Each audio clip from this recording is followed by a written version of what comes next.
Okay, so one thing that there's a lot of controversy overall about visual journaling is whether you need to gesso your pages or not. I've prepared a lot of pages without gesso, but if you do want to, you can buy it. Now, this is not how it comes. It comes in a big bottle or a jar. I buy my gesso by the gallon because I do a lot of workshops, and I use it for other things. And so you can see it's very white, it's very gloppy. I never use a good brush for gesso because gesso has got plaster of Paris in it. So I get these 49-cent brushes at the hardware store. And you can see it's very gooey. It's really gooey.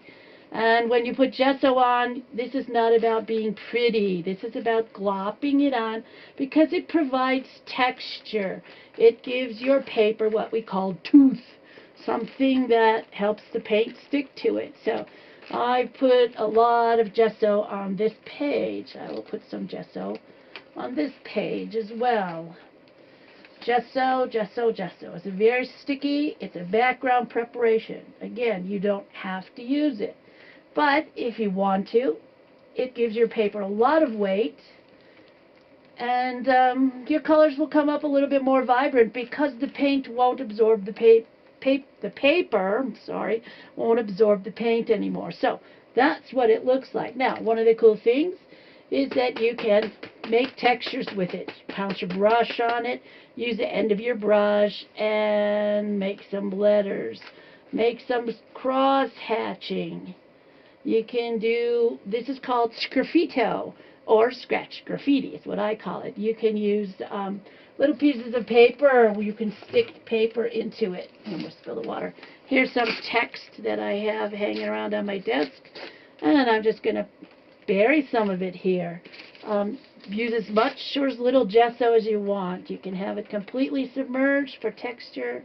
I had a piece of tissue paper. It seems to be gone. So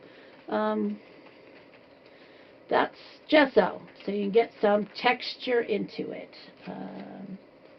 This one, I don't know what these little pieces are. I'll stick that down. So there it is. Okay, so we'll put some texture in there. I'll say art is for today, just for the fun of it. All right, that's gesso. Now, gesso takes a long time to dry. So I'm putting this book over here to the side, like Martha Stewart. Here's one I did earlier. So we'll go to work in a different journal for the time being. A little stuff my thumb in that. Yep. All right. What haven't we done? Okay. Oh, I have some little spritzy things. Oh, and blowing ink. Here's some other boring pages that I just color washed. Here's a fun thing. Now, this is another form of watercolor. It's called liquid watercolor. It's fine art. It's also called sometimes liquid ink, watercolor ink, acrylic ink. And I have a little spritzy bottle, you know, I can get at the grocery store where they keep all this stuff for traveling. Spritz a little water on your paper and put a little dropper full of ink.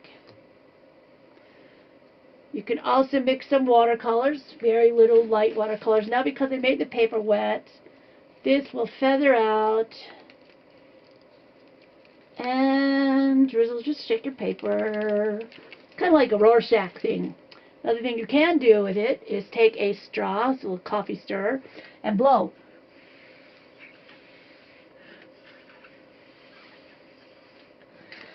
But if you're like me and live at high altitude, you go kind of hyperventilate, so I like to just do a little bit of that. That's another thing you can do.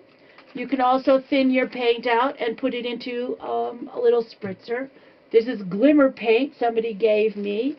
It, again, is really fun. If your paint is thin enough and you want watercolors, not acrylics in your jar, spritz around your little pieces and your little petals for another look. The interesting thing is, take the wet petal, turn it upside down, press it on